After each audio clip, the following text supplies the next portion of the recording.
All right. Well, good afternoon. I am here and ready to go. So welcome, you guys, and thanks for coming in. Excited to talk to you at this MyFaRM conference a little bit about crop insurance and risk management from that standpoint. So I'll jump in a little bit. My name's Cole Swanser. I am with AgRAEIS, that's my company, but I do risk management education. I've been involved in risk management education for quite a while. I'm based out of the Raleigh, North Carolina area, so that's where I base out of, but I've been doing work for related to risk management all over the country for more than 20 years. So pretty familiar with it. Excited to do this with, have partnered with University of Maryland Eastern Shore previously. I'm excited to work with UMES on this as well. As I said, I was based in Montana. Originally that's where I'm from. Did a lot of work, did work in crop insurance related development work way back in the early 2000s. Then started doing more education, did work directly with farmers and ranchers when it came to things like financial workouts and those sorts of things, so worked directly with farms and ranches out there.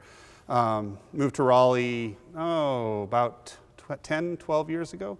And I've been doing a lot of work out here in the East, Delaware, Maryland, Connecticut, West Virginia, that area, North Carolina, obviously, so, and then in the Midwest. So I'm an economist. That's my background. That's what I am, and I do a lot of partnering, or I have over the years done a lot of partnering with the USDA's Risk Management Agency. So I'll kind of jump into that to start out with. The Risk Management Agency, and without knowing the level of familiarity with everybody, it's not the most well-known USDA agency.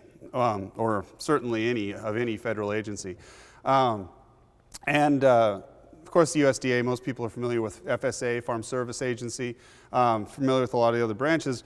Risk Management Agency, though, oversees the entire crop insurance program. But because of the way crop insurance is delivered, people don't interact directly very often with RMA. So pretty important job, about 500 employees, a pretty small staff when you consider it's a $110 billion program nationally, but that oversees the entire crop insurance program. For the Maryland area, for the Atlantic Seaboard as a whole, is all based out of actually the Raleigh area. The regional office is down in Raleigh, North Carolina, supports a whole bunch of states all the way up into the Northeast. And of course, RMA,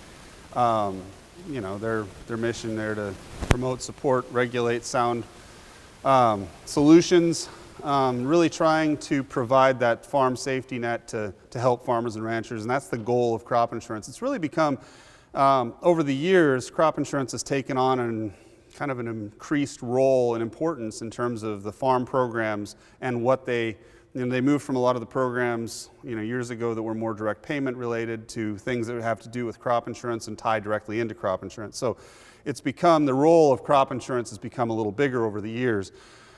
So from what I see here, say today, there's a lot of information you can find on the RMA site. So there's a link to it, and you've got all that information. So you can go find much more detailed information directly from RMA on their site. Of course, my little disclaimer here, which is, all that information and all those detailed information, all that information that's there, that obviously controls, right? Nothing I say here can change what's there, and these are pretty detailed documents. They change all the time. They make updates. They update programs and those sorts of things. But one of the important things, and again, one of the reasons that people don't interact with RMA directly all the time is because crop insurance is a little different as a federal program in that it's sold by private crop insurance agents. And so, you might be familiar that's a little different arrangement. Farm Service Agency, you're going to work directly with them. A lot of the USDA agents you're going to work with directly. But crop insurance is different in the sense that you go and you buy it through an agent. Now, every crop insurance agent is packaging the same federal crop insurance programs. They're the same programs. It's their job to sell, service, to inform, help you sign up, all the information that's there. And of course, in the education work for the Forest Management Agency, there are a lot of different options in crop insurance agents. A lot of good crop insurance agents around the country. I know that there are a lot of them in this area. So I obviously, we can't recommend crop insurance agents, but you've probably talked to some. You'll find them at the various farm shows that you'll go to, and you'll be able to talk to people. Some of them have a lot of experience and have done a lot of work, and that's they're two good contacts for learning a lot more about your program. All right, so what we're going to talk about today is what is risk, right? What are we going to do about risk, and what is risk? And obviously we've been thinking a lot. Yes, sir.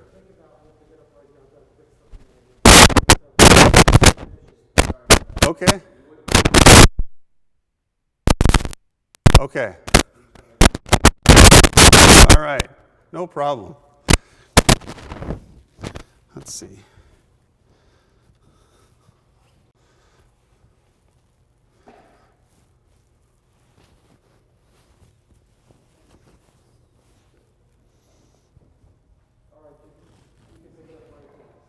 Okay. All right. So thinking about risk, what is it? Well, it's the chance of bad stuff, right? We've been thinking about it a lot this year. There's a lot of bad stuff we maybe didn't even think about. Can come in a lot of different forms. Here's a bad day golfing, for example. Some things you just don't think about happening. So as I said, I'm originally from Montana, so sometimes I work in pictures that are a little bit more about relate to where I come from. And that's just outside of Yellowstone National Park. Something that might be a little more familiar, right? Unfortunate situations that happen to everyone, right? Chance of bad, right? We always have these chances that bad stuff happens. And so we try to think about risk management, right? We try to balance. When we say what's risk management, we try to balance between the risk, what's the bad stuff that can happen, and then the only reason we take risk, we actually take on risk and do something risky, is there's a reward, right? And that reward ought to balance. It ought to be at least as big as the risk we're taking, right? So we want to balance and choose risks that are smart, and some people do a better job of that than others, of course. I think you could question this guy's this guy's decision making on this balancing of risk and reward. But right, we try to manage risk as best we can in a lot of things. Of course, again, we've all think about all the things we've done this year, balancing risk and reward and the choices we make. Well, in agriculture, and I know you're studying this in a lot of different other aspects of the MyFaRM program, there are 5 categories of ag risk we talk about, and I guess I can handle this kind of like a top 5, right? Starting from the bottom, legal risks, right? Legal risks are important. There's lawsuits. There's also some of the important things about regulations and interfacing with government agencies and things like that are legal risks. Human risks, of course, all the things that involve humans. It could be labor. It could be your own health. It could be, getting the right people that you need to deal with on the farm. So human risks are important, clearly. Financial risks, you've learned more about that last week. You're going to learn about them in future classes. Whenever you have a bank involved, you've got financial risk, right? You have to make payments on time, so there's financial risk we got to deal with.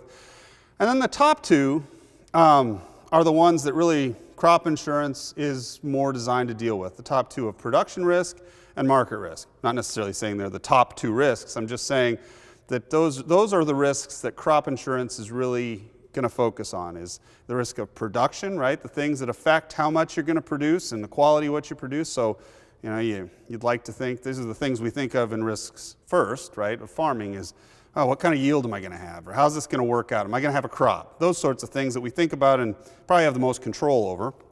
And then the other one being, of course, market risk, because it's great to grow a crop, but until you're able to sell it, it doesn't really, you can't turn it into what you need to make your payments and do all the things you need to do. So together, production times price, equaling revenue, those two together really form a pretty important aspect of your risk profile. Crop insurance, federal crop insurance, comes in a lot of flavors, styles, types. So I'll just kind of do an overview of some of those, and you might have heard, you might be more familiar with some of them. So the what I would call the base programs, the most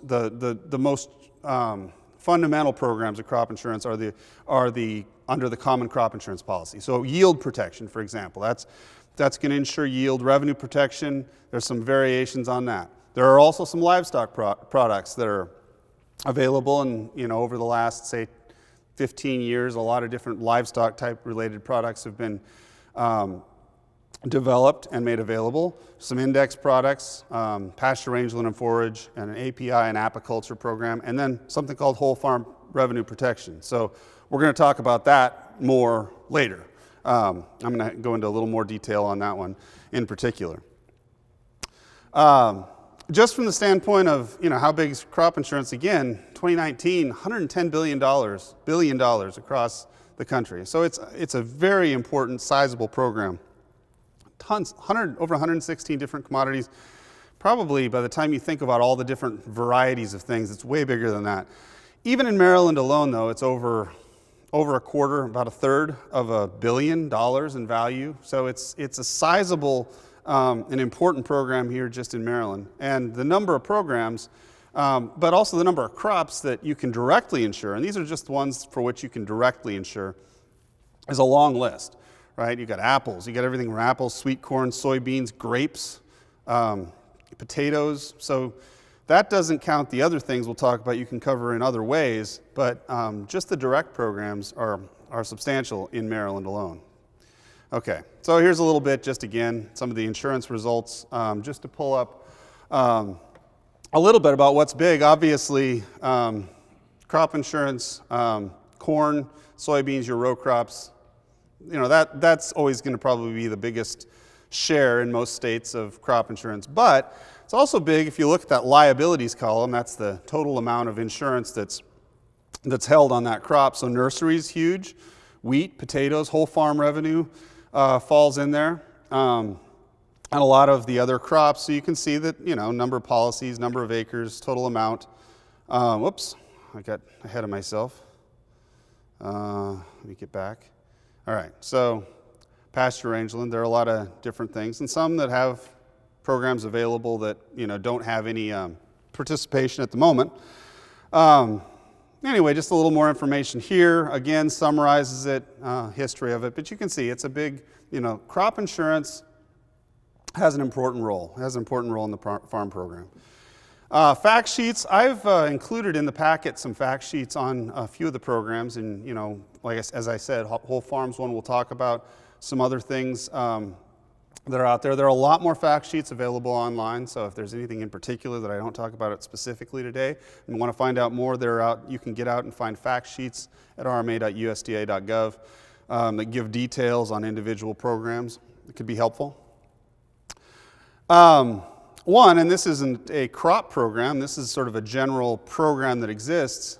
Actually, it's two, for new and beginning farmers and veteran farmers. And they have similar structures, which is why I grouped them here, and I think that there's a handout in there for you. But for new and beginning farmers, there are several different incentives or different ways to make things a little easier on beginning farmers and veteran farmers as well. So that includes things like exemptions on administrative fees, some additional premium subsidy.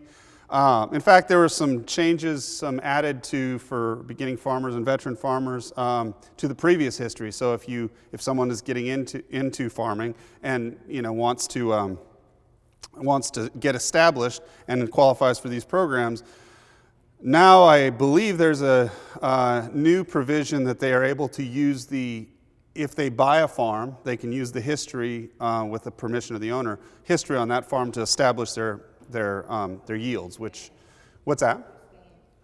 If they expand now, if this would be for a new farmer. For an expansion, I can't tell you exactly how that's handled if you expand. As far as the new farm, you're saying the yields. If you expand your business and take on a new farm, like a new field or a new part of your, right?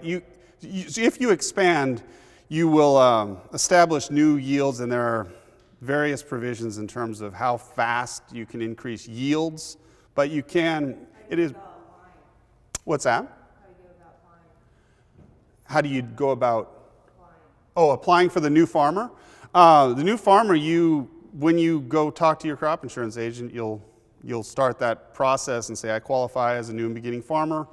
And they'll say, okay, if you haven't farmed in the last however many years and you want to establish, they'll go through the various parts of that. So when you go through the crop insurance agent at that point. And these are just, they're there for anyone who qualifies and wants to buy insurance but qualifies under those provisions. So yeah, they're a great, they've really tried to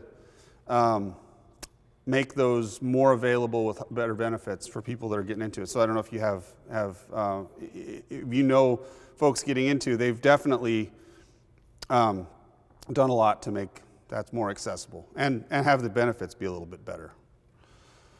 All right, so yeah, you're welcome.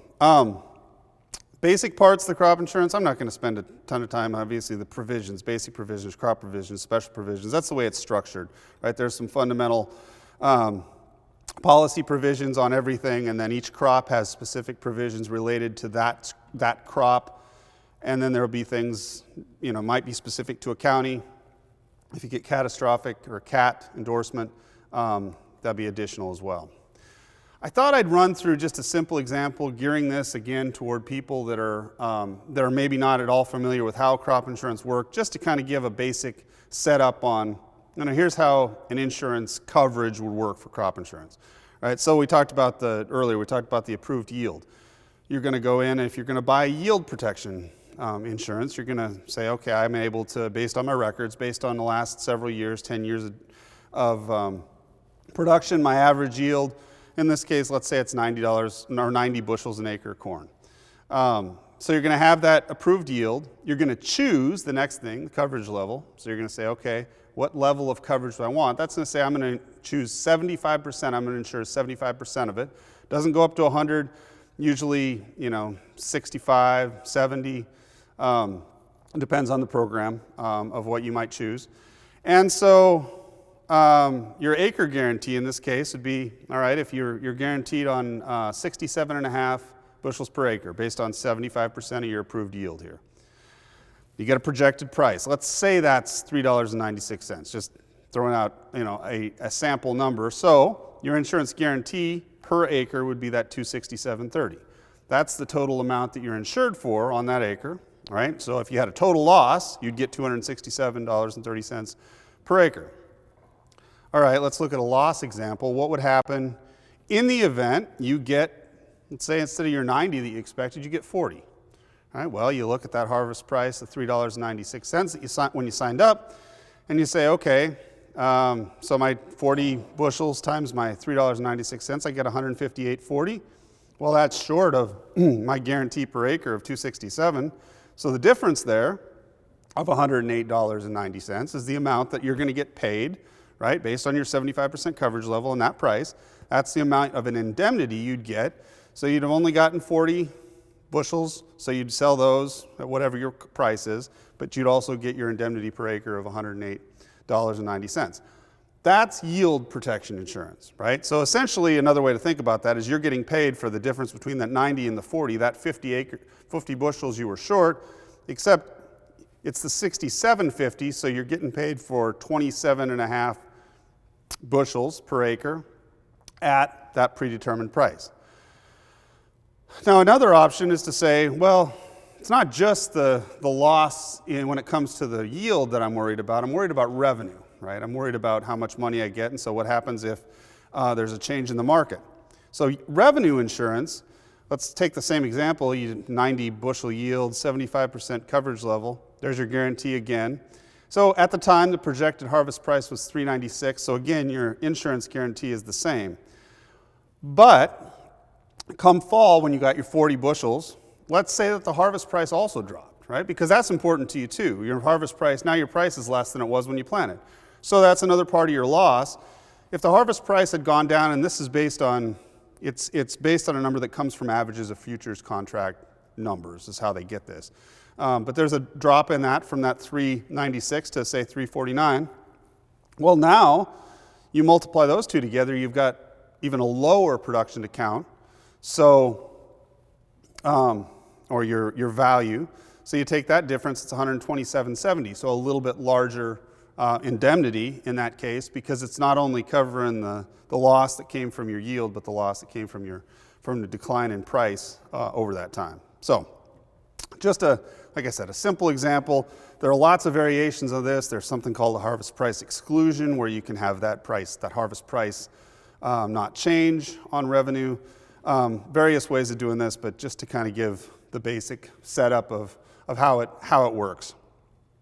Okay, so that's what I would call the traditional insurance, the popular particularly with row crops, corn, soybeans, for example. That's your standard insurance. That was the original insurance setup. Revenue came later, but again, pretty commonly used, heavily used in the Midwest on corn. But there are a lot of other operations that have other kinds of crops. Maybe they're diversified farms that don't necessarily, in addition to that, they have other concerns. So I wanted to talk about two particular programs because my sense is that there will be several people in the area and that would be interested in things that are outside of the traditional crop insurance. And so two options that I wanted to discuss in this related to more specialty and diversified operations are the whole farm revenue protection insurance program and then something called NAP. And there are two different programs that provide some other options. So let me talk first about whole farm revenue. So whole farm revenue is, as the name implies, it's going to base your coverage on your entire operation, your whole farm, and how much you generate from everything altogether. So all under one umbrella. It was originally, there was a program years ago called AGR, Adjusted Gross Revenue, and it had the same goal. It didn't work for as many programs, so they kind of redesigned it. They thought, the concept is good, but the implementation, it's not as accepted, so they made some significant changes to it, rolled it out in 2015 as whole farm, and made it available all over the country at that time, which it wasn't before. All revenue under one policy. So this is going to be, it's not going to have anything to do if you just lose money on your beans or one particular crop. It's not only going to pay on that. It's going to pay based on your total farm, the performance of your entire farm. So it's subsidized just like crop insurance of other kinds. It's subsidized, but the subsidy depends on the farm diversification. So there's really an incentive to have a subsidized or have a diversified farm for whole farm. So as you're going to see, if you have two or more different commodities, you're going to end up with more potential subsidy and more potential options when it comes to coverage levels. So when we say revenue from all commodities produced on the farm, that can include animals, could be some cattle, some goats. There are a lot of different things that could fall under this. Industrial hemp, as of 2020, they expanded it, and industrial hemp became covered under it. Even it can include things purchased for resale. There's several things that are not, right? Horses can't be included under whole farm, for example, sport animals. But replant is part of it. Now, obviously there are specific rules that have to do with, approval on those things, but replant coverage is available under whole farm. As with everything, there's certain process to follow, but it does include replant coverage.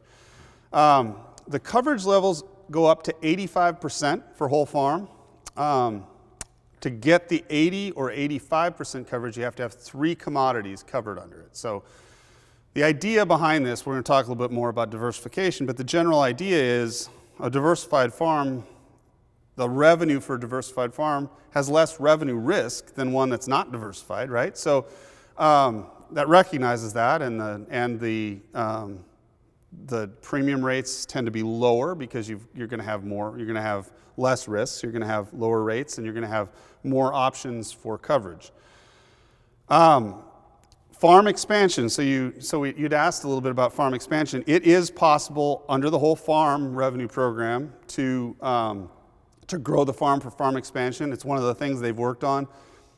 The details of how they calculate those things, as I say, there are limits as they go and how fast it can increase, but they have updated those as well. Over time, they've kind of tried to make it a little more reflective as you grow an operation, that it reflects your new size of operation. So expanding farms, it says, what is it, up to 35% growth over your historic average. So you just got to work with the insurance company, and you're able to make those updates as you go. Because part of what you're going to do, I guess I'll get to that, I jump ahead, but you're going to have a plan, a farm plan of what you're growing that'll be part of it as well. Okay, so again, there's some costs of market readiness operations. So some things that you're going to have to make adjustments for some of the things that you do. As you can imagine, with revenue, it can be a little bit more complicated. This is going to be heavily based on Schedule F or whatever kind of farm income tax returns you tend to file. You're also able, so another feature of whole farm is that it can be purchased with, so let's say you already buy crop insurance on your corn or your revenue or your soybeans, right? You are able to still buy that and whole farm. So the two of them can work in concert with each other. You get there are some offsets in the way it works, but you can have the two of them happening at once. In fact, they encourage you to do it because obviously if you've got more insurance going on in one sense, then you're going to, the two of them kind of work in concert for more coverage, I guess is another way to say it. So, yeah. How does that work in respect to, I've got coverage on soybeans over here. Uh-huh. I've got whole farm over here. Yep. The crop is 50% what it should be. Okay. Are they both going to pay? How does it work? So there's going to be revenue to count. So to use, first of all, I should stop and I should restate the question, right? So let's say you had for the camera, what is if you have both? If you have soybeans and you have whole farm, and let's say you have about 50% of your soybeans and you have a loss, what is what's going to happen with the payment on the two programs? Your say it's a revenue or yield program is going to pay as normal. Right? That one's going to generate whatever. If there's an indemnity payable, you'll get that indemnity. That will then count as revenue to count, so that'll be part of whatever revenue you will get. And then whatever you sell of yours, and so that'll all go into your revenue, but your revenue still might be down, but might be below once you count up, because you might have other crops that weren't insured. Or maybe with an 85%, if you chose an 85% on your whole farm, maybe you still didn't get to that 85%. So it will count toward that, but then the whole farm will kick in for whatever revenue loss there would have been on the whole farm revenue above and beyond that. So it factors in, when you buy the whole farm, it factors in that revenue to count and that's the process. And so the risk and the premium is going to reflect the reduced risk, I guess, because you already have other insurance as well. So that's a great question. Okay.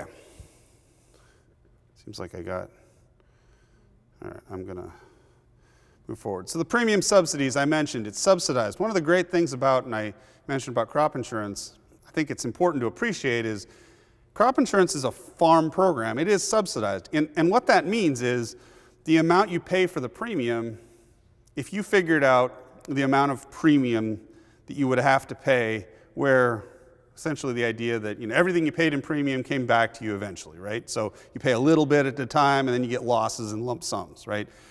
If you figured out that amount, right, that's some amount of premium.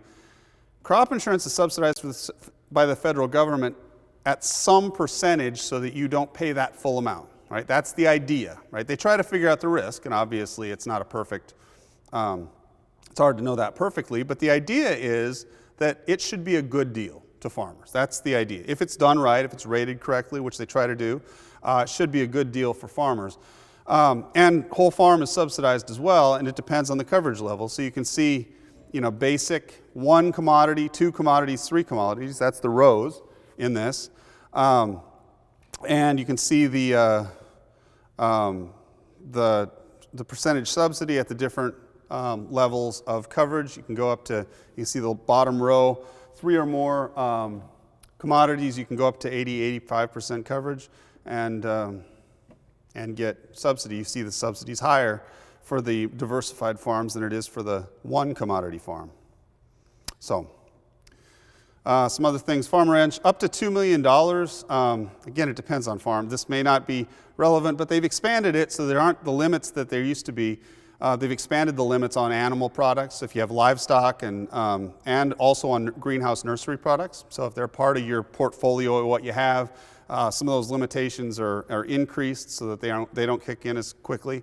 Can go up to $8.5 million of annual revenue. It's it's best suited whole farm for diverse farms that have a lot of different crops, right? We just talked about the benefits of having 3 or more. Specialty commodities, because they may not have an individual program associated with them, an individual crop insurance program, but they can be covered under whole farm. Direct markets, specialty markets, you can establish, you can use records to establish if you're selling into direct situations. So again, you work with your crop insurance agent to provide that information and to get those, establish those things.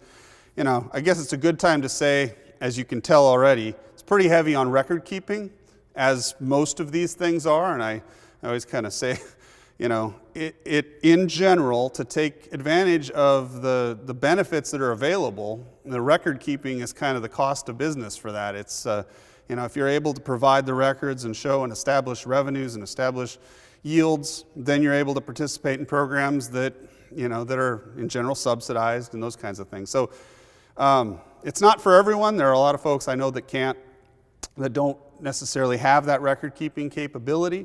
But for those that do, there are more options available, I guess is just another way to say it. Right, as well said. So I'll restate it, and it was well said. So if you have 2 or more crops, but you have soybeans have a record yield, tomatoes have a terrible year, complete wipeout, it's going to pay on your total amount of revenue. So let's say that because of your increased yield on your soybeans, you're above your 85,000 or whatever, because that was your, say, an 85% coverage level. Yeah, it'll offset on that. Now, you can, and that's another scenario where if you had insurance on, say, the tomatoes, right, you could have received a payment directly on the tomatoes that would have been a part of a separate program, and you might not have paid out under whole farm. Or, if it just didn't bring it up enough, you might still be under. But you're right, that's the whole farm, and that's the reason for diversification. It can offset, so it also, that's a reason for the premiums are designed to reflect that risk diversification and the reduction of risk. So that realizing that you are going to have offsets on a diversified farm like that, and it's a good example of how that could happen. But overall, if you're overall able to offset one, then you're doing a little better than in that year where maybe they both have a bad year and now you're really in a bind, and that's really where it's going to pay for you, I would think. Good question. Okay, so insured revenue is lower of current year expected revenue and historic revenue adjusted for growth. So again, these are getting kind of details that I won't read slides. You can see how that works. But diversification, like we talked about, you provide some percentage of the expected farm revenue. You're going to file a report based on what you're planning to grow in each year. a farm plan. So you sometimes those things can be grouped. If you look at the whole farm, and there's a cost estimator function on the RMA website where you can go out and you can actually plug in for whole farm revenue. If you want to plug in and say an estimate of what your premium might be at different coverage levels, it'll give you that. And when you do that, it'll give you the various options in your location as to what kinds of other crops. And as I said, there are a tremendous number of them. Okay. Diversification. All right. It's focused, I guess, another way. It's focused on what's produced during the insurance year. So, you're going to adjust for things like inventory and carryovers and those sorts of things. You're not going to. It's based on your production in a given year. So just like you would in your adjusting your farm income statements, you'd do the same thing when you're considering it in a whole farm revenue. Okay. Could be what causes loss? Natural causes, so it could be yield losses, normal kinds of things like that cause the loss. It could be revenue because it could have had to do with prices, a price loss. So again, it kind of comes in on both the production and the market risk. You also end up filing your tax returns for that year and then calculating your loss based on that. So 2020 insurance year, you'd file your 2020 farm taxes previous to calculating those indemnities. Like I said, 5 years of farm tax returns is what you'd need to establish. So, you'd want to have those filed. You'd be it could be calendar filed or fiscal filed. Intended farm operation report, again, mentioned that. Supporting records, so if you got organic certifications and things about direct market sales, those sorts of things, those are all going to be accounts receivable. That'll all be provided.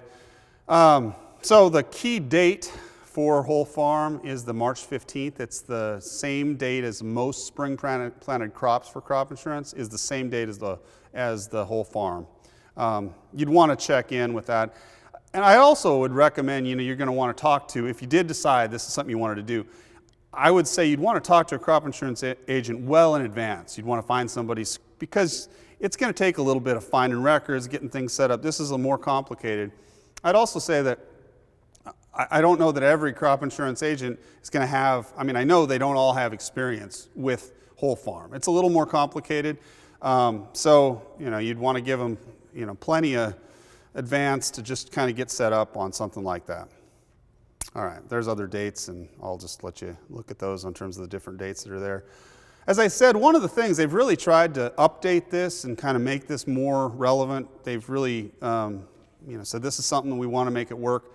So it used to be $1 million, as I said, and now it's $2 million on the animals and the nursery. They have some history smoothing to sort of prevent disasters from really impacting your historical revenues. Added coverage, as I said, for hemp production under whole farm. Before they've got a pilot going on in some other areas individually, but whole farm's available everywhere. So there is, for some of the folks that are involved in hemp production, there are ways to ensure that. They now exclude disaster program payments, so they're out of the revenue account. They used to be part of it. And they also now allow you to have both NAP and whole farm. So both programs can be held at once. And so then the question is going to be, so what's NAP? Or maybe not. Maybe you already know. But but if you don't, what is NAP? That's the other program I wanted to talk to you. So that's kind of the whole farm program. The other one that that fits an additional group of people is what we call NAP. And NAP coverage, non-insured crop disaster assistance program, which is a mouthful, which is why it's easier to say NAP. Yeah, did you have a question? I'm sorry. Oh, no problem. It was easier to say NAP. Is designed for crops that are not directly insurable by other crop insurance programs. So we already talked about how whole farm can insure things that don't have programs available for them. NAP is designed other than whole farm, which can cover most things, right? there are only some crops, corn, soybeans, that have direct programs available for them, right? For the other things, there's NAP, right? NAP's designed to ensure the other programs. It is very different in that it is not federal crop insurance. So it's actually not through your agent, it is through the Farm Service Agency. It's one of the things that gets confusing about the way these things fit together, and that I kind of always try to clarify, is NAP is, it's designed to cover, it says, well, you don't have crop insurance available for that crop in your oysters, whatever it is, in your area, you can get NAP coverage on it. So, so the way you get NAP coverage is you go to the Farm Service, you talk to your Farm Service agent. You know, you're going to talk to probably your crop insurance agent and your Farm Service agent to make sure, okay, there's no program available for the crop that I'm talking about. All right, well, then you're eligible to get NAP.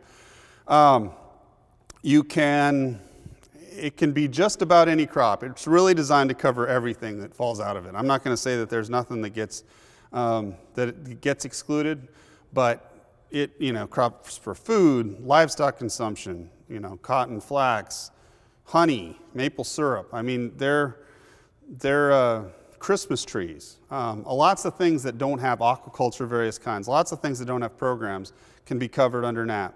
And again, they added hemp to, hemp was written into the Farm Bill, so it became kind of a big focus, and it's insurable under NAP as well.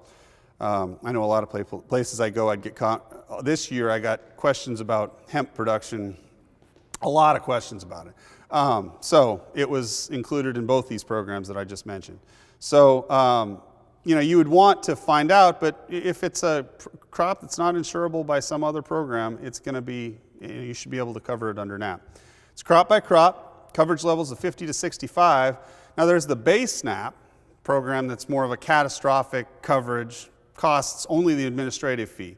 But there is the additional coverage that you can purchase for NAP, and that goes up to the 65 and up to 100% of the farm established price established by FSA. The maximum amount of insurance is $300,000 under NAP. That's the total. That's when you max out what's available under NAP. It used to be lower than that, so it was increased in 2019. It's been expanded a little bit. So the cost is, if the administrative fee, the cost is $325 per crop, up to $825 per producer in the county, if you have multiple crops in the county, or if you have multiple counties, not more than $1,950 in total across all your crops in all your counties. Then, if you want to go to the higher, yes, sir. I've got one question. Yeah. Regarding that before we get too far. Yeah, absolutely.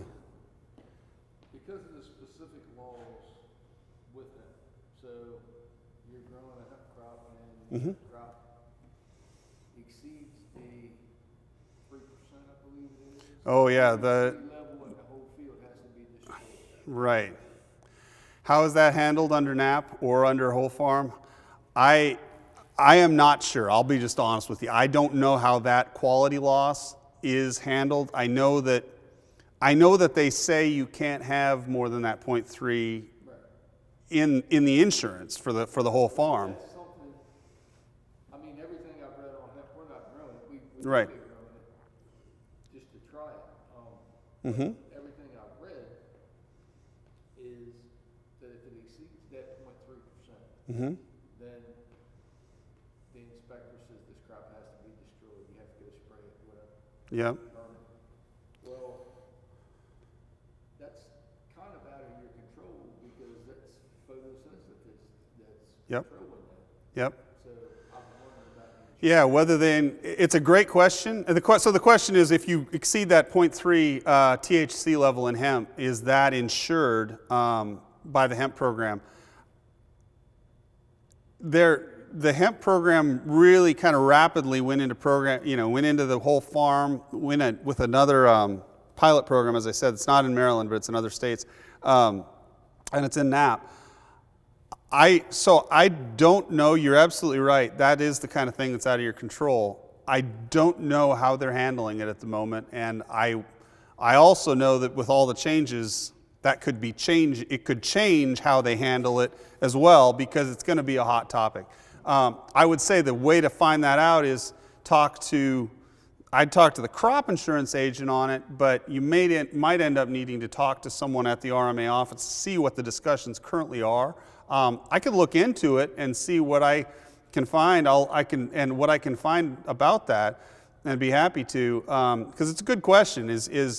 You're right? It's outside of it, but I'm not sure if they're considering that to be a normal production loss. So it's a good question. I wish I had it. I will try. I'll tell you what. I'll try to see what I can find out about that and get back to you. So yeah, it's a good question, and because it's one of the big risks involved in growing hemp. Absolutely. So you could insure it under whole farm. You might insure it under NAP. In addition to the basic, if you want to do the higher levels, you can get up to 100% of that, because it's 55% at 50% coverage level at 55% of the price if you do the basic NAP program. If you buy up, you're going to take your number of acres, times your yield, times your coverage level, and your market price that FSA's got determined. And those they have lists on everything they've determined based on their county price for those things. And then a premium of 5.25%. So that's just a fixed, doesn't matter on the crop, that 5.25% is everything under NAP. So if you look, we had a max coverage of $300,000 for your total liability. So at 5.25%, your max premium that you can pay is $15,750. That's 5.25 times 300,000. And so that's the maximum total that you can have if you have full coverage of everything that you can insure under NAP, up to that level. Now, there are some adjustments, again, beginning in farmer and rancher. NAP, they waive the service fees. That's waived under NAP for beginning or veteran farmers and ranchers. Again, the definitions they apply, for a beginner, haven't operated more than 10 years.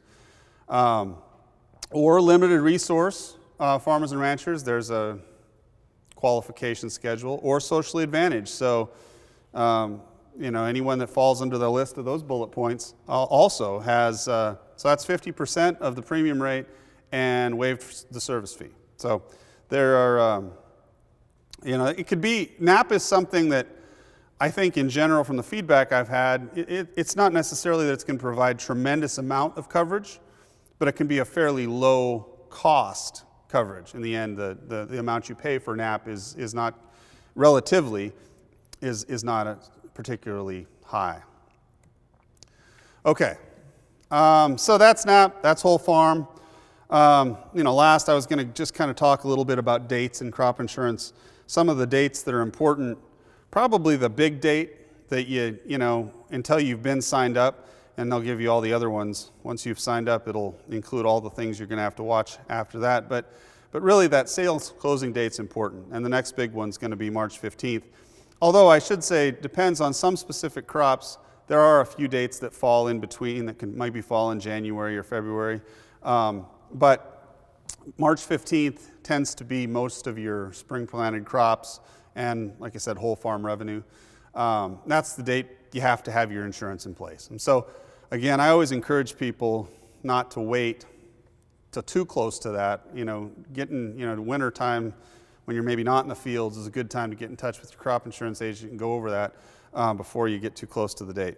November for a couple things, the rainfall index on the pasture, rangeland, and forage insurance and the apiculture. I think apples are also in the fall, but there are some in November as well. An update just new this year that's relevant here. There's a hurricane insurance endorsement that's available on various coverage, and if the losses are related to an area of sustained hurricane force wind, which I know can be in this area and in other areas along the coast, there's an endorsement for that. That it's possible to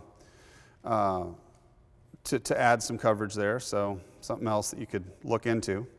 Finally, last thing, I just wanted to kind of say, summary benefits crop insurance. What is, Now, why do you have crop insurance? Well, your risk reduction and then your long-term profitability over time. If you're able to cut down losses, obviously over time, long-term profitability. Big fluctuations aren't your friend usually, right? Your banker doesn't like them, you don't like them, so it can help with those things. Help farms potentially survive if you can. It's part of the safety net. That's the design. That's the idea of having the farm program for crop insurance. Replacing crop losses, sometimes, some years, replant and prevented planting are important. Those are available, and sometimes that, even when, on-farm use can be, sometimes if you have stuff that is on-farm, not just stuff that you sell, that can be important. And then, obviously offset revenue shortfalls, make payments, right? It's, your banker is usually pretty happy to be able to see that crop insurance can provide that safety net. So, okay. So one more of these risk, chance, bad stuff happens. So anyway, funny slide to end it. But that's all I've got. And of course, contact information if there's anything else. There's an agent locator tool. My information, but do you guys have any questions? I mean, if you have any more questions, I'd be happy to. I just got one more question. Yes, sir. As far as crop insurance agents. Yep. Is there any difference in the premium between agents? There should not be. There should not be. Nope. You should be. They're selling the same. They're selling when it comes to now some agents if it's hail insurance, there's other private products that are not federal crop insurance programs. Right. So that's a different story. But when it comes to crop insurance, no, that's set. That's the government. So no, what you're buying, the program, all the things that have to do with the program itself are all set by the government. The premium rates are set by set by RMA, and those are all out there. You can really find all that information online of what that should be. It's complicated. There's a cost estimator. As I mentioned, if you go to the RMA website, there's something called the cost estimator, and you can estimate your premium and what you should be in your subsidy and all those kinds of things. And no, where the agent is, the agent is going to explain things, sell it to you, sign you up, give you the information, service the policy. They'll have the adjuster that comes out, those kinds of things. But that's, their role is in servicing the policy. But no, they're not a different rate. It's a good question. Question was, again, sorry, I should have restated, is there any difference in rates between crop insurance agents? So, good. Do you guys have any other questions? I feel like I'm picking on you, but you guys are great. You guys have been great. I can have entire rooms sometimes that don't ask as many good questions, so I appreciate it. All right, well, there's my contact information, and I thank you very much.